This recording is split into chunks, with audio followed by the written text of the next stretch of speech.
despite the fact that you're feeling very comfortable and relaxed, we're going to change all of that tonight. Because tonight is all about you coming out of your comfort zone. Give a very, very warm welcome to Brendan as he comes to share his story. Something really bad has just happened to us. How we talk to each other, how we talk to ourselves, how we regroup was going to be hugely consequential to our campaign. This was the first real disaster that we'd faced on this race. Because it was going to go one of two ways. We could either carry on talking to ourselves like we had done there, this is unfair, you know, what have we done to bring this on ourselves? Or we could see it as some kind of indication that we'd reached the limit of our capability, start questioning our inability to sail this yacht to its potential. Or we could sort of put our growth mindset hats on and, you know, see this as an opportunity to grow.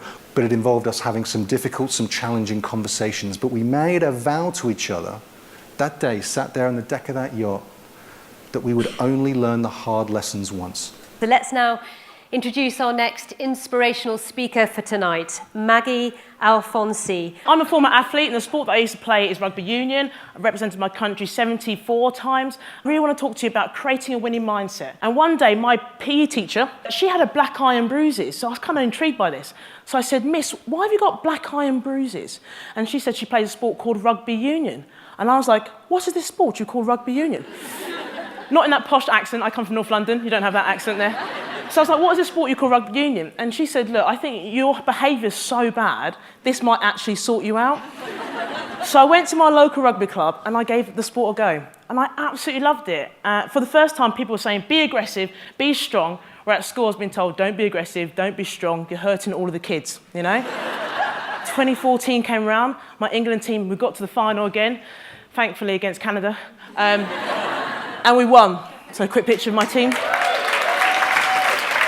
Our final speaker this evening, it's Ed Stafford, who is an explorer. That's one way of describing Ed. The plan was really, really simple. I was going to leave the Pacific coast of Peru, walk up and over the Andes Mountains, find the furthest source of the Amazon. It's a nonsense term. There's clearly loads of different sources of the Amazon, but there's one that's further away from the mouth than all the others. Walk pretty much the full length of Peru through the southern tip of Colombia and then right away across Brazil to the mouth of the Amazon. Logistically, it's pretty easy to do. You keep the river on the left-hand side, you keep walking downhill, and 2.5 years later, you end up at the Atlantic Ocean. The end of the expedition was utterly amazing. Like, we hit this beach and we ran down the ocean. We both instinctively grinned at each other, shrugged off our rucksacks, and legged it into the ocean. And unfortunately, we also started holding hands as we ran into the ocean. And I just thought it's typical, isn't it, that one day that the world's media is looking at you and you're skipping into the ocean with your new Peruvian friend.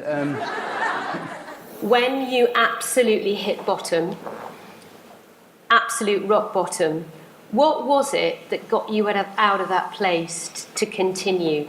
Yeah, find your why. Why do you do what you do? That usually drives you, I like to think, out of difficult times. When you see someone really struggling, you know, with something inwardly or outwardly, then you know, everyone bands together and sort of rallies around them. So it was really the team that sustained everyone. I quite like the Winston Churchill quote, you know, if you're going through hell, keep going.